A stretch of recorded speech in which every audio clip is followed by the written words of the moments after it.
परम पूज आचार्य गुरुवर श्री विद्यासागर जी महाराज की जय जय जय। परमपुर प्रमाणिक संत महामना मुनिराज प्रमाण सागर जी महाराज की। आज पूरे देश में लोगों के मन में एक अलग प्रकार का उल्लास है, जोश और जुनून के साथ लोग जश्न मना रहे हैं। ये सच है कि विश्व के सबसे बड़े गणतंत्र में हम सब लोग रह रहे हैं और आज से हमारी गणतांत्रिक प्रणाली की शुरुआत हुई थी और ये हम सब के लिए बड़े गौरव का विषय है। लेकिन मेरे देखिए, आज केवल जश्न मनाने का क्षण नहीं है, अपने भीतर झांक कर देखने का अवसर भी है। 70 वर्षों में हमने क्या किया, क्या पाया। हम भारत के इतिहास को पलट करके देखते हैं तो हमें आज़ादी पाने के लिए एक लंबा संघर्ष करना पड़ा। 300 वर्षों तक की लंबी गुलामी का छुटकारा हमें लंबे संघर्ष के बाद मिला और उसमें सैकड़ों लोगों ने अपना बलिदान किया, लाखों लोगों का बलिदान हुआ। तब हमें स्वतंत्रता मिली, स्वराज मिला। स्वराज पाने के बाद सुराज की अवधारणा बनी और उसी सुराज को सुशासित करने के लिए हमने अपना संविधान बनाया, जिसे आज की तिथि में लागू किया गया। सवाल यह है कि जिस मनोभावना से हमने संविधान का निर्माण किया, जिस मनोभावना से हमने स्वतंत्रता के लिए संघर्ष किया, स्वराज की प्राप्ति की और जिस सुराज के खोज में सुराज की स्थापना के लिए हमने ये सब उपक्रम किया, क्या वह हमें हासिल हुआ?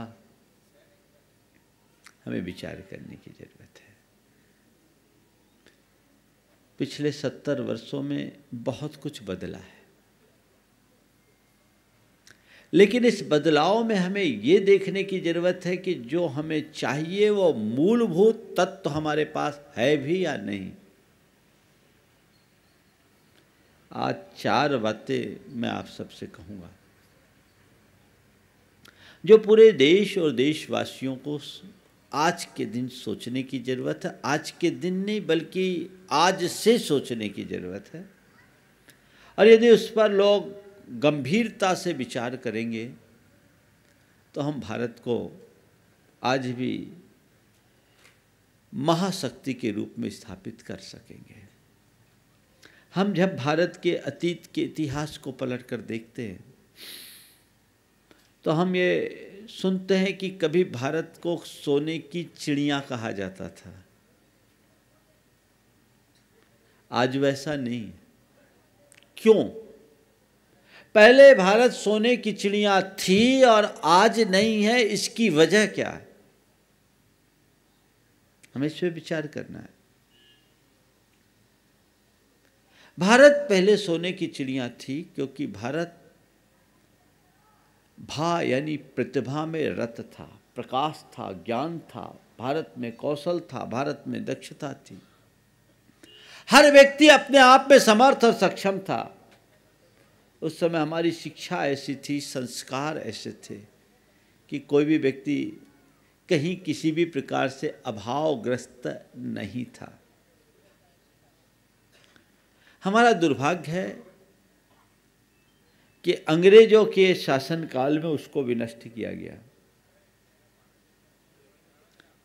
भारत का सांस्कृतिक गौरव बहुत ऊंचा रहा। भारत सब तरह से संपन्न था, कृषि में, विज्ञान में, कला में, तकनीक में। भारत बहुत मजबूत था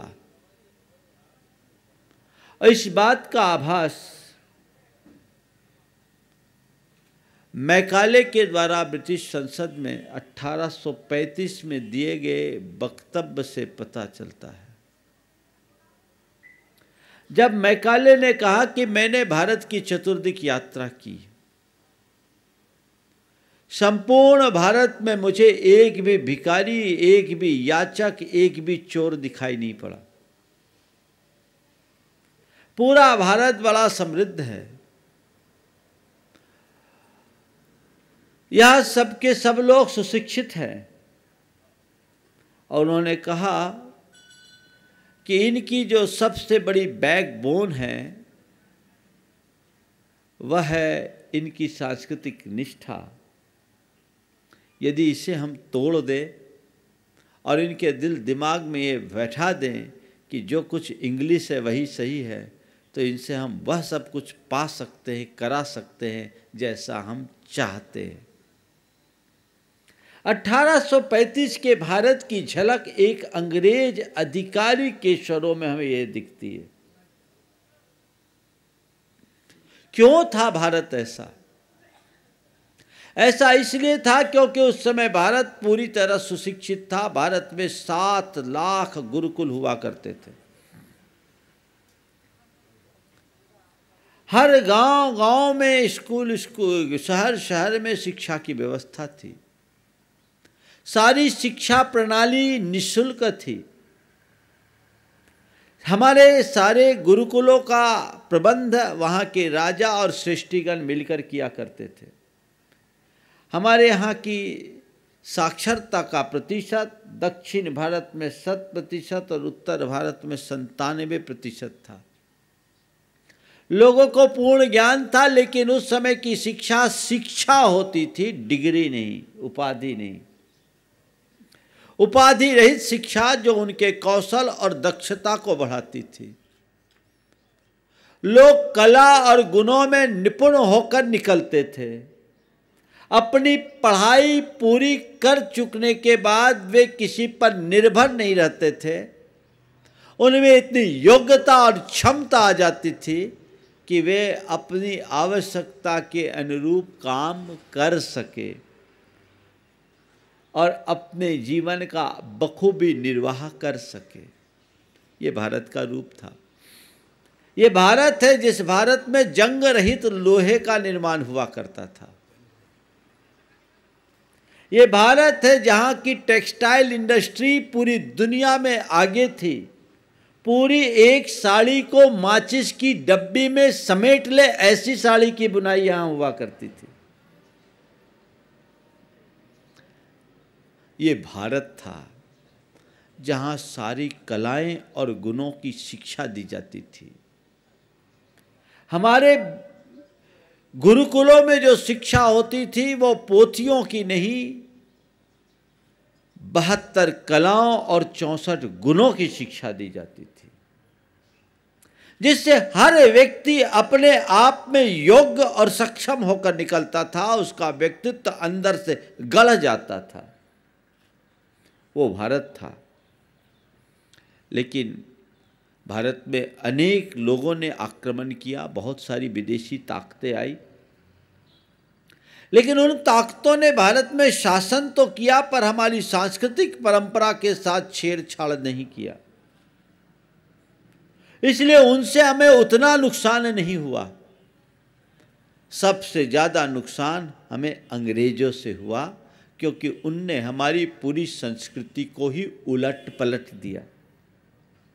1835 में लॉर्ड मैकाले ने अपना प्रस्ताव दिया और 1857 में अंग्रेजों ने हमारी गुरुकुल प्रणाली को अवैध घोषित कर दिया। एक साथ 7,32,000 गुरुकुल बंद हो गए। हमारी शिक्षा की व्यवस्थाएं बदल गई। नई शिक्षा पद्धति विकसित हुई। ऐसी शिक्षा पद्धति जिसमें अगर चपरासी की नौकरी के लिए कोई वैकेंसी निकलती है तो पीएचडी होल्डर आवेदक बन जाता है। ये शिक्षा पद्धति आज की। उनको बाबुओं की जरूरत थी तो बाबू बनाने का काम उनने शुरू कर दिया। और वो शिक्षा पद्धति बढ़ी तो धीरे धीरे धीरे 1857 से आज 2019 है, हमने अपने कलाओं को, अपनी गुणों को पूरी तरह खो दिया। आज लोग मजबूर हो गए। पहले कोई बेरोजगार नहीं दिखता था, याचक नहीं दिखता था, भिखारी नहीं दिखता था, अब तो पढ़े लिखे भी बेरोजगार बन के घूम रहे हैं। धीरे धीरे धीरे धीरे लोगों की प्रवृत्ति आपराधिक होने लगी, क्राइम बढ़ने लगा और हमारा देश खोखला होना शुरू हुआ। इतना ही नहीं, हमारे देश को कमजोर बनाने के लिए उनने एक साथ लाखों बुनकरों का हाथ काटा। टेक्सटाइल इंडस्ट्री भारत की सर्वश्रेष्ठ इंडस्ट्री थी। यहाँ के कपड़ों की खासी मांग हुआ करती थी। उनने लाखों बुनकरों के हाथ काट दिए ताकि आपकी इकोनॉमी प्रभावित हो जाए। और धीरे धीरे हम खोते चले गए, उनके होते चले गए। स्थिति बिगड़ गई, बद से बदतर हो गई। जो भारत विश्व का गुरु हुआ करता था, आज दुनिया के 10 भ्रष्ट देशों में भारत का स्थान आ गया। सवाल ये है, इसका जवाबदार कौन और इसका सुधार कैसे? 4 बातें जो आज मैं आप सबसे कहने जा रहा हूं। सबसे पहला, अगर आप भारत को फिर से सोने की चिड़िया बनाना चाहते हैं तो भारत को भारत का रोल मॉडल बनाएं,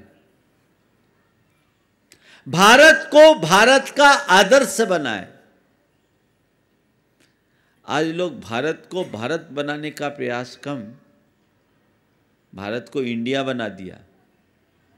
और हमारी सरकारें भी मेक इन इंडिया बना रही है, डिजिटल इंडिया बना रही है। भारत निर्माण की बात या स्वर्णिम भारत की बात करते, डिजिटल भारत की बात करते तो बात समझ में आती, लेकिन सारी सोच ही इंडिया इंडिया इंडिया। और देखो अंग्रेजों की चाल, उनने भारतीय लोगों को इंडियन कहना शुरू किया। इंडियन का मतलब होता है अनपढ़ गंवारों का समूह। ये ऑक्सफोर्ड में लिखा था, अब हटा दिया विरोध करने के बाद। लेकिन हमने सहज रूप से स्वीकार लिया क्योंकि उनने हमारी मानसिकता को गुलाम बना दिया।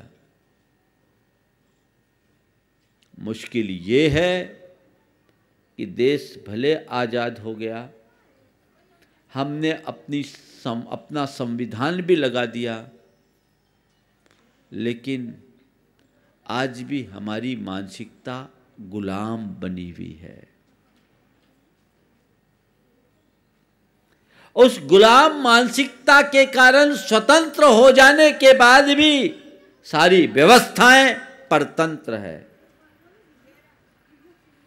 स्वतंत्र देश, परतंत्र व्यवस्था। भाषा में, भूषा में, व्यवहार में, भोजन में और भावना सब पराधीन हो गई, सब बिगड़ गई। भाषा बदली, भूषा बदली, भोजन बदला, भावना बदल गई, सब परिवर्तित। तो जीवन बेहतर बनेगा तो आखिर कैसे बनेगा? लोगों को चाहिए कि भारत को भारत का रोल मॉडल बनाए, आदर्श बनाए। जो हमारा प्राचीन भारत था उसे अपने सामने रख करके अगर हम खड़े हो और आगे बढ़ेंगे तो आज भी भारत विश्व गुरु बनने की क्षमता रखता है। चाहिए भारत के कर्णधारों को, नीति निर्धारकों को इन बातों पर गंभीरता से विचार करें, अंधानुकरण करने की प्रवृत्ति से बचे।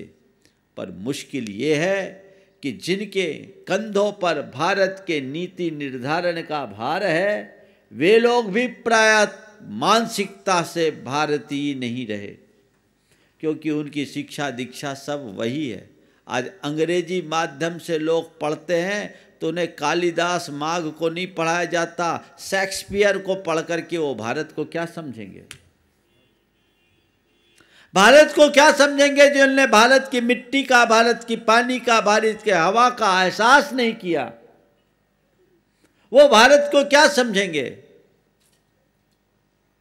वस्तुतः भारत की तासीर को समझकर ही हम भारत का निर्माण कर सकते हैं। हमें वो सोचना चाहिए, और भारत की तासीर केवल वो जान सकता है जो भारत की संस्कृति को ठीक तरीके से पहचाने। तो पहली बात, भारत को भारत का रोल मॉडल बनाना, ये प्रयास हमारा होना चाहिए। अगर हमने ऐसा कर दिया तो स्वर्णिम भारत आज भी बन सकता है, आज भी बन सकता है। एक बात जानने की, भारत की ताकत असीम है। पूरे विश्व में मंदी का दौर होने के बाद भी भारत प्रभावित नहीं हुआ। ये भारत की आंतरिक शक्ति का एक उदाहरण है। दुनिया का सबसे बड़ा लोकतंत्र है भारत। इस लोकतंत्र में यदि सही दिशा दी जाए, सही दृष्टि दी जाए और लोग पूरी निष्ठा के साथ देश के निर्माण में जुट जाए तो कुछ भी असंभव नहीं है। पहली बात, भारत को भारत का रोल मॉडल बनाए। दूसरी बात, सांस्कृतिक चेतना जगे। लोगों के हृदय में अपनी संस्कृति के प्रति चेतना जगनी चाहिए। दुर्भाग्य है आज कि भारत के लोगों में भी भारतीयता का जो गौरव होना चाहिए वो कम दिखता है। आज लोग अंग्रेजी बोलने में अपनी शान समझते हैं, हिंदी बोलने में अपनी कुछ तौहीनी सी महसूस करने लगते हैं। जिनको भारत की भाषा से प्रेम नहीं, जिन्हें भारत की भूषा से प्रेम नहीं, जिन्हें भारतीय भोजन से प्रेम नहीं, उनकी भावना भारतीय कैसे होगी?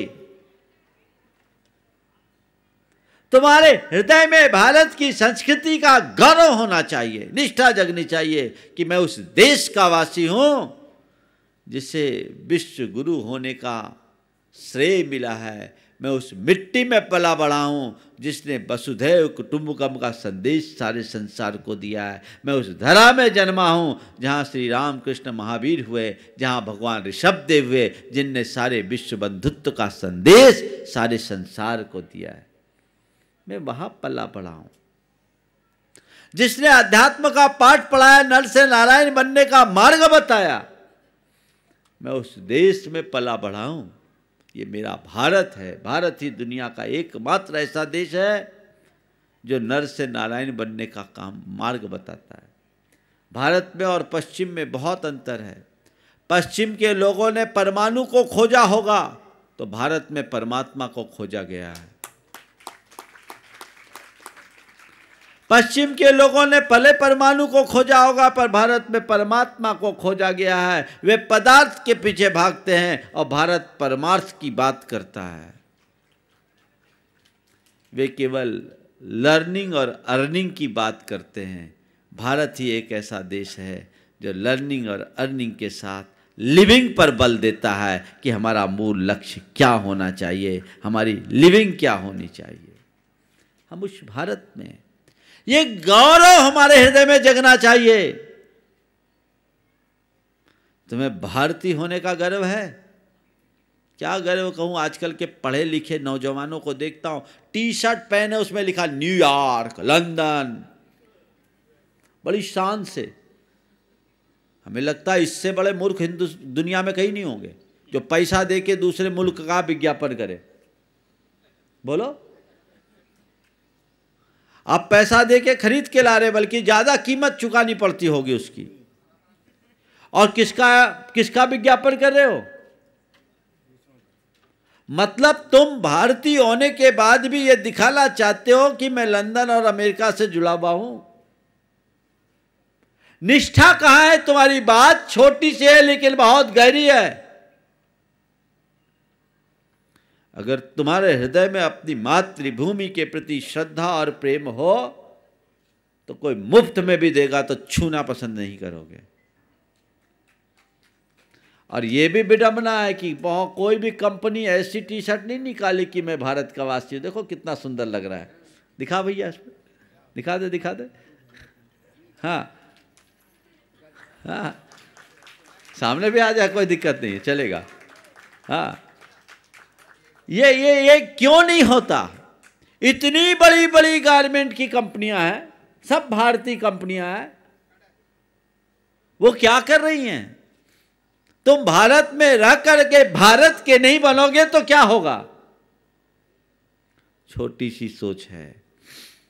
हमारे गुरुदेव ने हम सबको भारत को भारत बनाने का मार्ग बताया है, एक संदेश दिया है जिसे हमें अपनाने की जरूरत है। और अगर तुम्हारी सांस्कृतिक निष्ठा जग गई तो कुछ भी असंभव नहीं है। वो निष्ठा जगनी चाहिए, वो भावना जगनी चाहिए, दृढ़ से दृढ़तर होनी चाहिए।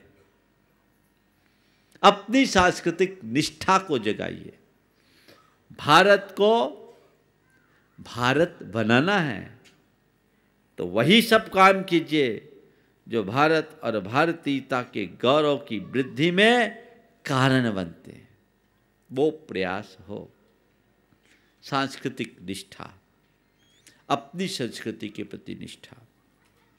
विवेकानंद जी जब भारत से बाहर गए, कहते हुए अपने पहले ही वक्तव्य में बड़े ख्यात हो गए थे, जो उन्होंने विश्व धर्म संसद में 0 पर अपना वक्तव्य दिया था। उसके उपरांत जब वो गए एक जगह तो उनसे मिलने के लिए लोग आए। देखा तो ये तो भगवाधारी एक सन्यासी है।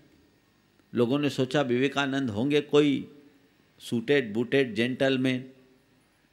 पता नहीं ऐसे लोग जेंटलमैन कैसे होते सूटेड बूटेड होने से, लेकिन ये भी एक हमारी मानसिकता की विकृति।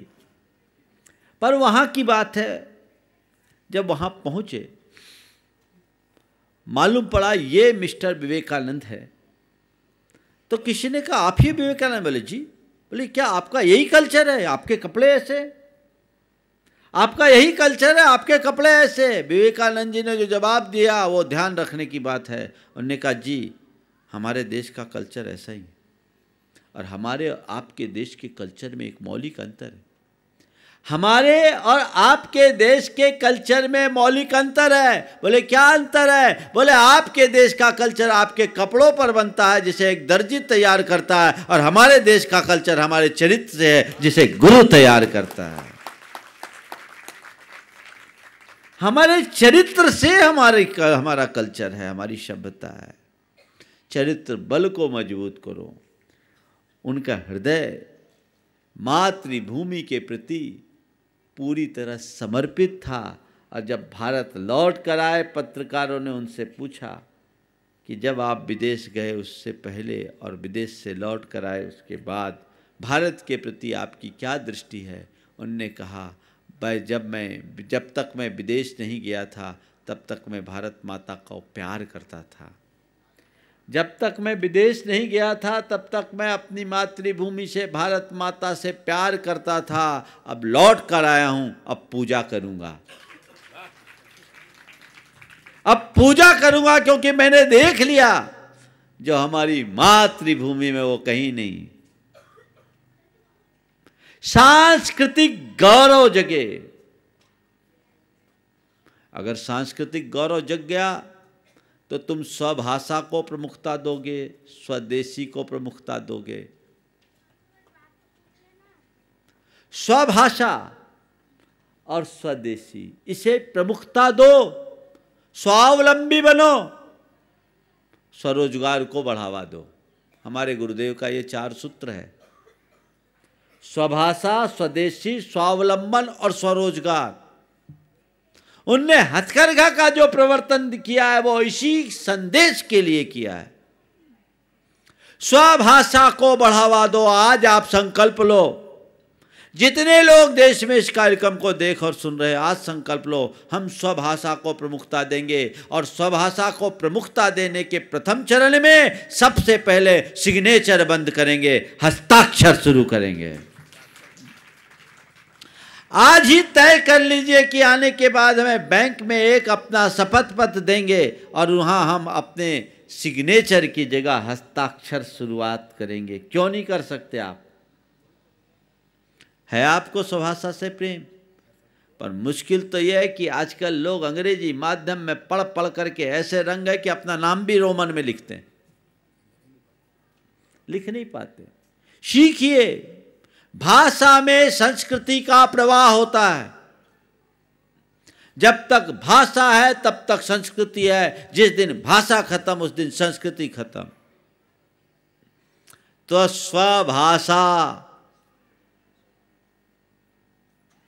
इसको बढ़ावा दीजिए।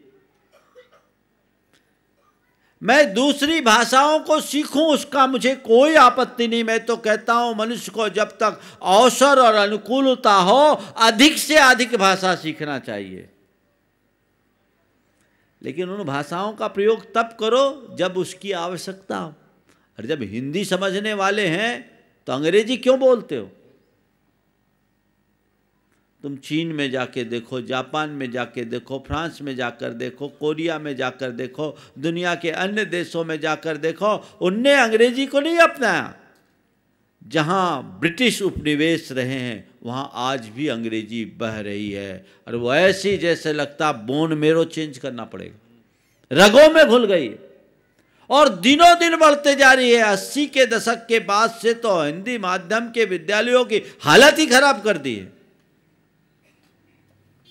एक जो तुम लोगों की मानसिकता बन गई कि इंग्लिश मीडियम में नहीं पढ़ेंगे तो सफल नहीं हो पाएंगे, ये भ्रम है। आज भी दुनिया में बहुत से ऐसे लोग हैं, ज़्यादातर लोग हैं जो यूपीएससी वगैरह की परीक्षाओं में पास हुए हैं, वे सब हिंदी माध्यम के हैं। बड़े बड़े वैज्ञानिक भी हुए, वो अपनी भारतीय माध्यम से पढ़े हुए लोग हुए। वस्तुतः ये एक वैज्ञानिक सत्य है कि मनुष्य अपनी मातृभाषा में जितनी आसानी से पढ़ सकता है उतनी अन्य भाषाओं में नहीं। और इसका दुष्परिणाम क्या आ रहा है? न तुम्हारी हिंदी अच्छी है न अंग्रेजी अच्छी। हमने जब उनने अंग्रेजी की बात की तो भारतीयों ने ग्रामर से लेकर अंग्रेजी सीखना शुरू कर दिया। अंग्रेजी जब सीख लिए तो अंग्रेजों से अच्छी अंग्रेजी भारतीय बोलने लगे। तो उन्होंने कहा भैया इनको ग्रामेटिकल अंग्रेजी पढ़ाने से कोई फ़ायदा नहीं है। उन्होंने दिमाग लगाया, बोले इंग्लिश मीडियम बढ़ा दो ताकि ये हिंदी भूल जाए। और जब हिंदी भूल जाएंगे तो हिंदुस्तानी नहीं रहेंगे, इनके रगों में अंग्रेजी घोल दो ताकि अंग्रेजियत इनके अंदर बह जाए। हम ग्रामेटिकल अंग्रेजी सीखे, भाषा रखे, ऐसी भाषा की कोई अंग्रेज आ जाए तो उसके भी होश खड़े हो जाए। क्या करे, आज की व्यवस्था तो ऐसी है। वेद प्रताप वैदिक ने अपनी पुस्तक लिखी, उसमें लिखा कि आज हमारे यहाँ जो न्यूज भी छपते हैं ना, पहले वहाँ से आते तब छपते, अंग्रेजी की अधीनता के कारण। स्वभाषा का गौरव जगाइए, अपने बच्चों को अपनी भाषा में पढ़ाइए। मैं कोलकाता में था, एक चार्टर्ड अकाउंटेंट दंपति थे,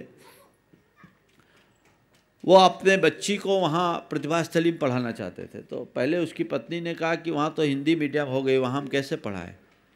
तो पति ने बहुत अच्छी बात की, बोले एक काम करते हैं, अपन चलते हैं, अपनी बच्ची 5th क्लास में है, अपनी 5th क्लास की इंग्लिश मीडियम की बच्ची और 5th क्लास की वहाँ की हिंदी मीडियम की बच्ची को देखते हैं और दोनों की अंग्रेजी देखते हैं किसकी अच्छी है, समझ में आ जाएगा। वहाँ गए, जाकर देखा तो वो 5th क्लास की इंग्लिश मीडियम की जो बच्ची थी उससे अच्छी इंग्लिश वहाँ की हिंदी मीडियम वाली बच्ची की थी। बोले अब क्या चाहते? उनने अपनी बच्ची को वहाँ दाखिल कर दिया। उसकी हिंदी भी अच्छी, अंग्रेजी भी अच्छी, संस्कृत भी अच्छी। अभी तो बोल रहे महाराज दुबई की बच्ची वहाँ पढ़ने आई है, क्यों नहीं आएगी? ये सोच बदलिए कि अंग्रेजी माध्यम में ही सब कुछ होगा। आज मध्य प्रदेश सरकार ने अटल बिहारी हिंदी विश्वविद्यालय खोला, पर उसमें छात्र नहीं मिल रहे। कैसे भारत आगे बढ़ेगा? स्वभाषा, स्वभूषा, स्वदेशी का अंग है भूषा। भूषा मतलब पोशाक। अब सब अंग्रेज बने फिरते, जीन्स पहनते हैं, टाई लगाते हैं। डॉक्टर साहब जरूरत क्या भारत में टाई लगाने की? समझ में नहीं आता, दिखा दो।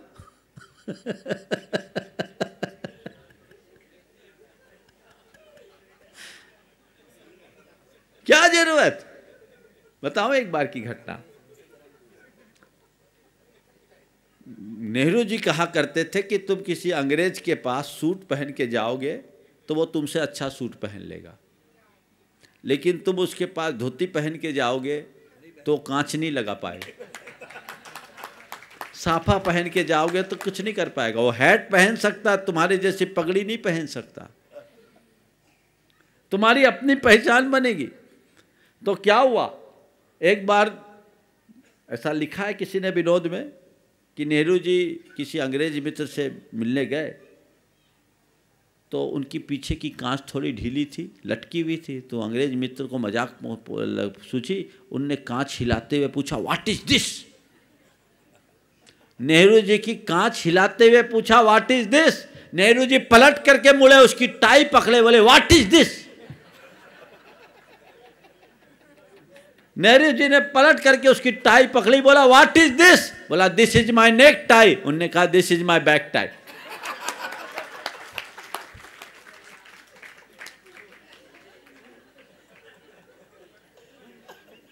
सोच, हम गौरव महसूस करते हैं टाई पहनने में, हम गौरव महसूस क्यों नहीं करते साफा बांधने में, पगड़ी बांधने में या टोपी पहनने में।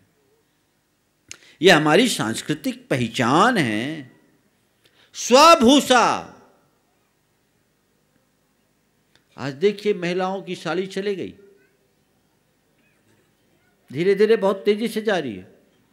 साड़ी के बाद आया आपके जाकर के दुपट्टा, और धीरे धीरे दुपट्टा में एक आंचल, दुपट्टा रहता था, दुपट्टा अच्छे से पहनते थे, एक आंचल रहता था जो हमारे यहाँ कहते हैं कि माँ के आंचल में परिवार, आंचल की सलवटों में परिवार का भाग्य लिखा होता है, ऐसी कहावत है। माँ के आंचल की सलवटों में परिवार का भाग्य लिखा होता है। धीरे धीरे धीरे धीरे उनने क्या किया, दुपट्टे, साड़ी से दुपट्टा ले आए, और दुपट्टे को फिर धीरे धीरे उतारने के लिए क्या किया, पहले दोनों तरफ दुपट्टा पहनते थे, फिर एक तरफ दुपट्टा आ गया, फिर धीरे से एक दुपट्टा भी हट गया, अब दुपट्टा ही नहीं बचा। कभी सोचा ऐसा क्यों? इसके पीछे भी एक कुचक्र है, क्योंकि ये हमारे सहजीवन पर हमला है। घर में जो साड़ी होती थी ना, उसे माँ भी पहन ले, बहन भी पहन ले, बेटी भी पहन ले, सास भी पहन ले, बहू भी पहन ले, ननद भी पहन ले, भौजाई भी पहन ले, देवरानी भी पहन ले, जेठानी भी पहन ले, कोई ज़रूरत नहीं, चिंता नहीं रहती थी फिटिंग की। बोले इससे करेंगे तो हमारा कपड़ा कम बिकेगा। कपड़ा कैसे बिके? सबका इंडिविजुअल करो, सबकी अपनी अपनी फिटिंग हो। तो आपकी जगह सूट आ गया, आ गया। आप लोग कभी सोचते नहीं ये सब क्यों प्रवर्तित हुआ? इसके पीछे भी लोगों का एक गहरा चिंतन होता है। जो इसकी मार्केटिंग से जुड़े हुए लोग होते हैं ना, वो ज्ञान देते हैं, और फिर फैशन डिजाइनिंग वाले लोग वैसी फैशन की चलन शुरुआत करते हैं, और आप उसका अनुकरण करना शुरू कर देते हैं उसके औचित्य के विचार के बिना। व्यक्तिवाद को बढ़ावा मिलता है इससे, जबकि हमारे यहां परस्परता और आत्मीयता की बात को प्रमुखता दी गई थी। परस्परता, प्रेम, आत्मीयता और बंधुत्व जैसे मूल्यों का ह्रास इन्हीं कारणों से हो रहा है। अब सब तरफ इंडिविजुअलिज्म बढ़ रहा है, व्यक्तिवाद ने स्थान बढ़ा लिया है, जो हमारी संस्कृति के सर्वथा विरुद्ध है। पर ये सब चीजें इतनी तेजी से हम पर हावी हो जाती है कि हम इस पर सोच भी नहीं पाते। भाषा भूषा, महिलाओं के नहीं, पुरुषों में भी परिवर्तन हो गया। धोती से पैजामे में आए थे, पैजामा से पैंट में आए, पैंट से जीन्स में आया, जीन्स में फटे जीन्स में आ गए, भाग्य ही फट गया। और अब तो बोलते लो वेस्ट जीन्स। ये क्या है? ये फटीचरों के कपड़े हैं और किसी के नहीं, इंसानों के नहीं। बताओ, मुझे एक बार किसी ने बताया, महाराज जी लो वेस्ट जीन्स क्या होता है? बोले मुझे नहीं मालूम भैया, क्या है लो वेस्ट जीन्स? तो उसने बताया, महाराज थोड़ी नीचे तक लटकी हुई जो जीन्स होती है ना, जिसकी फिटिंग नीचे से होती है, उसको लो वेस्ट। बोले ठीक। बोले महाराज एक बात बताओ, मैंने गूगल में सर्च किया तो उसमें लिखा लंपटों का कपड़ा। वाह रे लंपट। मैंने दोबारा रिचेक नहीं करवाया, चेक करना तो लो वेस्ट जींस की है, कहीं लंपट। बोला गूगल में सर्च किया, उसमें लंपट लिखा। 1.5 बरस पहले की बात, 1.5 बरस पहले की बात। उसने बताया लंपटों का कपड़ा। तो तुम्हें लंपट तो बना ही दिया उनने। फाटे पहनो, चिटे पहनो, लटके पहनो, झटके पहनो, तो लंपट नहीं बने तो और क्या हुआ? भास आ गई, भूस आ गई, भोजन गया, गया। भोजन होता था, अब भोजन खत्म, अब लंच और डिनर आ गया। हमारे यहां बैठ करके भोजन किया जाता था, लोग जीमते थे, अब चाटते हैं। कितना अंतर आ गया। खड़े खड़े खाते हैं। हाथ से खाने की व्यवस्था थी, अब कांटे चम्मच से काटते हैं। अरे वो तो मांस खाते थे इसलिए उनको कांटा की जरूरत थी। हम लोग तो साग पात खाने वाले शाकाहारी लोग, हमें तो हाथ से खाने की जरूरत है। वहाँ ठंड ज़्यादा था इसलिए वो लोग हाथ नहीं लगाते, चम्मच लगाते थे।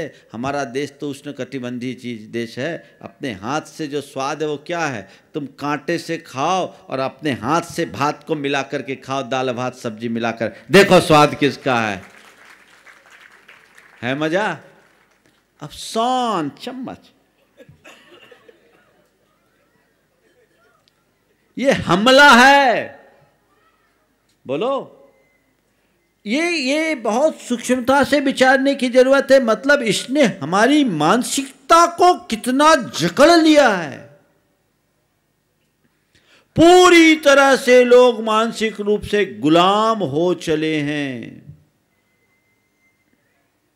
इस गुलामी ने तुम्हारी सोच को ही कुंठित कर दिया। तुम कभी इन बातों पर विचार नहीं करते, बस इसे अपना फैशन मानते हो।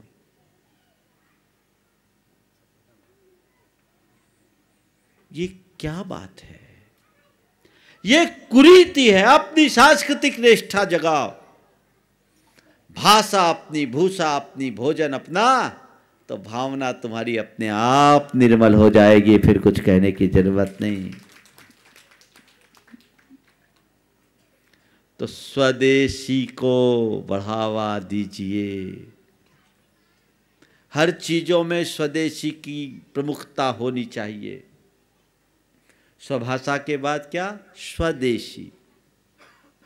हमारे पास जब दो चीजों की उपलब्धता हो तो हम स्वदेशी को प्रमुखता दें। और स्वदेश को मजबूत बनाने के लिए एक संदेश और मैं आपको देना चाहता हूं, जो बहुत आवश्यक है। आजकल सारा व्यापार ऑनलाइन होते जा रहा है और ये ऑनलाइन ट्रेडिंग का दुष्परिणाम आने वाले समय में बहुत भयानक होगा। अभी भी ऐसा मुझे मालूम पड़ा है कि कुछ व्यवसायों में तो 60% मार्केट में इनका कब्जा हो गया।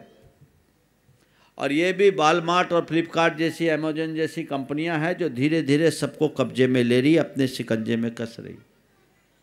इसमें इनकी मोटी कमाई हो रही है। और आपको कोई एक चीज चाहिए, उस एक चीज को प्राप्त करने के लिए आप अपने थोड़े से लाभ के चक्कर में ऑनलाइन मंगाते हैं। जबकि आपको ये बात याद रखनी चाहिए कि कोई चीज मैं बाजार से लेकर आता हूं तो उस चीज को लाने में कितने लोगों का पेट भरता है। हमारे यहां विनिमय की बात थी, व्यापार में भी केवल अपनी चिंता सोचना राष्ट्र प्रेम का सही प्रतीक नहीं है। हमें अपनों के साथ औरों का भी लाभ देखना चाहिए। यदि ये चीज मैं ऑनलाइन लेता हूं तो केवल निर्माता और जो उसका एजेंट है उसको कमाई मिलती है। लेकिन मैं बाजार से लेता हूं तो दुकानदार को भी मिलता है, लेबर को भी मिलता है, डिस्ट्रीब्यूटर को भी मिलता है, और उस पूरी चेन में कितने लोगों को लाभ मिलता है।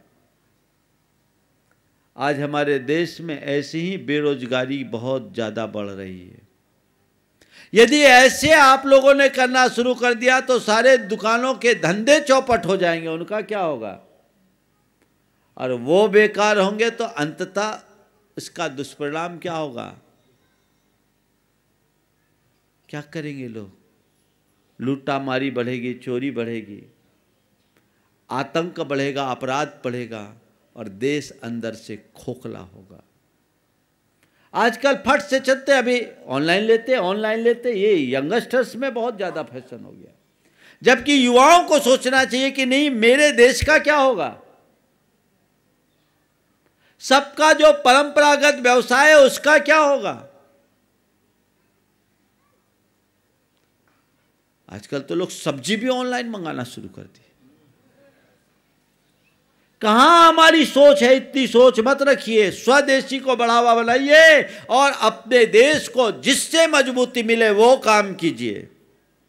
सब लोग संकल्प लीजिए कि ऑनलाइन हम उसी वस्तु को मंगाएंगे जो हमें सहज रूप से उपलब्ध ना हो। वो बेचारा दुकान खोल करके बैठा है, उस दुकान से कितने लोगों को रोजगार मिल रहा है, और तुमने ऑनलाइन थोड़े से लाभ। अरे जब मैं कमा रहा हूं तो मेरे कमाई के एक छोटे से अंश से यदि किसी का परिवार पलता, पेट पलता है, तो मेरा क्या जाएगा, और मैं भी तो घूम फिर करके कहीं ना कहीं से उसका हिस्सा हूं, मैं भी कहीं ना कहीं से उसका हिस्सा हूं।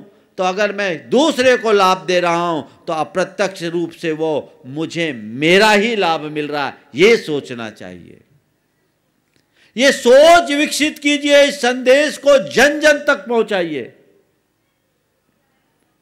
क्योंकि आने वाला समय बहुत खराब दिख रहा है। विश्लेषक बताते हैं यही स्थिति रही ऑनलाइन मार्केटिंग की, ई मार्केटिंग की, तो आने वाले 20 वर्ष के अंदर पूरे बाजार पर उनका ही कब्जा हो जाएगा। 135 करोड़ का ये देश कैसे चलेगा चंद लोगों के हाथों? सब उनके नौकर और गुलाम बनकर रहेंगे। आप सोचिए। तो स्वभाषा, स्वदेशी शिक्षा भी जो आजकल मिल रही है, पढ़े लिखे तो वो सोचे कि हम अपने देश को बढ़ाने के लिए करें। इनोवेशन की बात होनी चाहिए, केवल नौकरी की मानसिकता से युवकों को पढ़ाई नहीं करना चाहिए। कुछ ऐसा पढ़ लिख करके करो कि मैं अपने देश के लिए कुछ अच्छा कर सकूं, यह पुरुषार्थ अपना होना चाहिए। और ऐसा करेंगे तभी हम कुछ सार्थक घटित कर सकेंगे। हमने अभी से नज़रअंदाज किया तो जैसे 1857 में गुरुकुल प्रणाली को प्रतिबंधित किया, उसका दुष्परिणाम हम आज देख रहे हैं। ये चेतना जगाने की बहुत बड़ी आवश्यकता है। तो स्वदेशी को, स्वभाषा को, स्वदेशी को, स्वरोजगार को बढ़ावा दीजिए। इसी से स्वरोजगार बढ़ेगा, ऑनलाइन करोगे तो नहीं होगा। हथकरघा जैसे उपक्रम को गुरुदेव ने बढ़ाया, इसीलिए बढ़ाया। और स्वावलंबी बनिए, परावलंबी मत बनिए। ये आपकी सांस्कृतिक निष्ठा का उदाहरण है। तो 4 बातें मुझे करनी थी। पहली बात, भारत को भारत का आदर्श बनाएं। दूसरी बात, सांस्कृतिक निष्ठा जगाए। तीसरी बात, स्वदेशी को बढ़ावा दे। और चौथी बात, राष्ट्रीय चरित्र का निर्माण करें। राष्ट्रीय चरित्र का निर्माण, हर भारतवासी के हृदय में भारत के प्रति असीम प्रेम होना चाहिए और उसके चरित्र में भारत परिलक्षित होना चाहिए। चाहे वो किसी भी जाति का हो, चाहे वो किसी भी संप्रदाय का हो, चाहे वो किसी भाषा का हो या चाहे किसी प्रांत का हो, सबसे पहले वो भारतीय हो। उसके अंदर राष्ट्रीय चरित्र बने और ऐसा चरित्र कि वो किसी भी तरीके से राष्ट्र को नुकसान न पहुंचाने की शपथ ले। मैं ऐसा कोई आचरण नहीं करूंगा जिससे मेरे राष्ट्र की गरिमा और गौरव खंडित होता हो, ऐसा उपक्रम करे। ये राष्ट्रीय चरित्र है।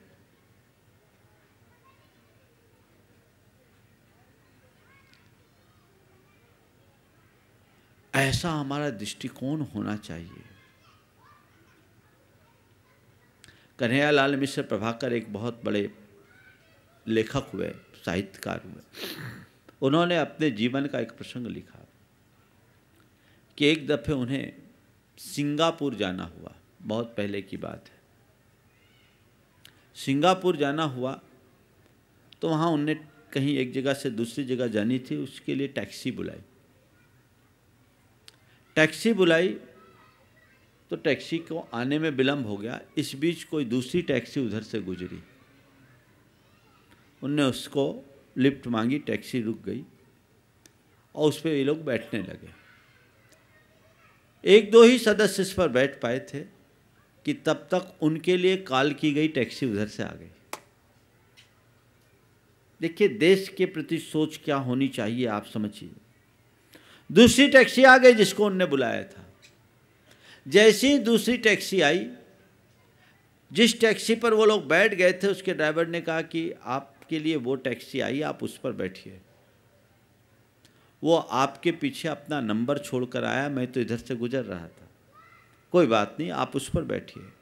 लेकिन वो टैक्सी वाला जो आया बोला नहीं, मैं ऐसा नहीं करूंगा, आप इसी टैक्सी पर जाइए क्योंकि आप हमारे देश के मेहमान हो, आपके परिवार के कुछ सदस्य उस पर बैठ गए हैं, अगर हम उन्हें उतारेंगे तो वह उनका अपमान होगा। हम अपने देश में किसी का अपमान नहीं करना चाहते। यह है देश प्रेम। तुम्हारे चरित्र में यह गूंजना चाहिए। हर व्यक्ति का अपना राष्ट्रीय चरित्र होना चाहिए। पर क्या बताया, आजकल तो देश के कर्णधार का कोई चरित्र ही नहीं बचा। लोग देश को बेचना शुरू कर दिए, बड़े बड़े स्कैम हो रहे हैं। बड़ी सोचने की बात है। और हमारे यहाँ के जितने भी राजनीतिक दल है वे स्तरहीन भाषा के प्रयोग में ही अपनी बहादुरी समझने लगे। देश के निर्माण के लिए उनका जो चिंतन होना चाहिए वो बहुत दूर होता जा रहा है। उन्हें चाहिए कि कोई एक अच्छा संदेश पूरे देश के लिए दे, देश की ठीक कार्य योजना बने, सही नीति का निर्धारण हो, तब हमारा गणतंत्र दिवस मनाना सार्थक होगा। अन्यथा बातें केवल बातें होगी। तो जो 4 बातें आज मैंने आप सबसे कही है वो पूरे देश के लिए एक संदेश है। लोग इन पर गंभीरता से विचार करें और अपने जीवन को उस अनुरूप ढाले। इस भाव के साथ मंगल भावना करते हुए मैं विराम लूँगा। मेरे साथ आप सब मंगल भावना दोहराएंगे। मंगल मंगल होए जगत में सब मंगलमय होए। मंगल मंगल होए जगत में सब मंगलमय होए। इस धरती के हर प्राणी का मन मंगलमय हो। इस धरती के हर प्राणी का मन मंगलमय हो। कहीं क्लेश का लेश रहे ना दुख कहीं भी हो। कहीं क्लेश का लेश रहे ना दुख कहीं भी हो। मन में चिंता भय न सतावे रोग शोक नहीं हो। मन में चिंता भय न सतावे रोग शोक नहीं हो। नहीं बैर अभिमान हो मन में क्षोभ कभी नहीं हो। नहीं बैर अभिमान हो मन में क्षोभ कभी नहीं हो। मैत्री प्रेम का भाव रहे नित मन मंगलमय हो। मैत्री प्रेम का भाव रहे नित मन मंगलमय हो। मंगल मंगल होए जगत में सब मंगलमय हो। मंगल मंगल होए जगत में सब मंगलमय हो। इस धरती के हर प्राणी का मन मंगलमय हो। इस धरती के हर प्राणी का मन मंगलमय हो। मन का सब संताप मिटे अरु अंतर उज्ज्वल हो। मन का सब संताप मिटे अरु अंतर उज्ज्वल हो। राग द्वेष और मोह मिट जाए आत्म निर्मल हो। राग द्वेष और मोह मिट जाए आत्म निर्मल हो। प्रभु का मंगल गान करे सब पापों का क्षय हो। प्रभु का मंगल गान करें सब पापों का क्षय हो। इस जग के हर प्राणी का हर दिन मंगलमय हो। इस जग के हर प्राणी का हर दिन मंगलमय हो। मंगल मंगल होए जगत में सब मंगलमय हो। मंगल मंगल होए जगत में सब मंगलमय हो। इस धरती के हर प्राणी का मन मंगलमय हो। इस धरती के हर प्राणी का मन मंगलमय हो। गुरु हो मंगल प्रभु हो मंगल धर्म सुमंगल हो। गुरु हो मंगल प्रभु हो मंगल धर्म सुमंगल हो। मात पिता का जीवन मंगल परिजन मंगल हो। मात पिता का जीवन मंगल परिजन मंगल हो। जन का मंगल गण का मंगल मन का मंगल हो। जन का मंगल गण का मंगल मन का मंगल हो। राजा प्रजा सभी का मंगल धरा धर्ममय हो। राजा प्रजा सभी का मंगल धरा धर्ममय हो। मंगल मंगल होए जगत में सब मंगलमय हो। मंगल मंगल होए जगत में सब मंगलमय हो। इस धरती के हर प्राणी का मन मंगलमय हो। इस धरती के हर प्राणी का मन मंगलमय हो। मंगलमय हो प्रातः हमारा रात सुमंगल हो। मंगलमय हो प्रातः हमारा रात सुमंगल हो। जीवन के हर पल हर क्षण की बात सुमंगल हो। जीवन के हर पल हर क्षण की बात सुमंगल हो। घर घर में मंगल छा जावे जन जन मंगल हो।